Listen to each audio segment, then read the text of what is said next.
Hi everybody, I'm Brendan from timeghost. Today I'm going to give you the quick and dirty on which working hour setup is best for you and your company. The first thing I see when I open timeghost is the project hours. From here I can go over to the working hours tab and simply check in. I've already made a video about how to use the working hours tab, so I won't go into detail.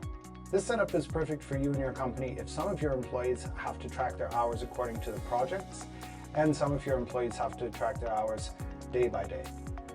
Now, if you say that all of your employees only need working hours, then there's no reason to show the project hours tab at all.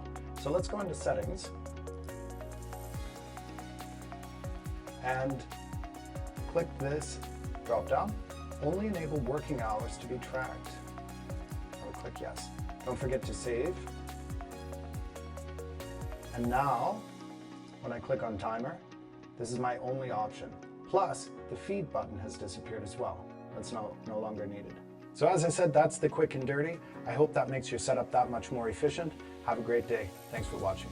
Bye.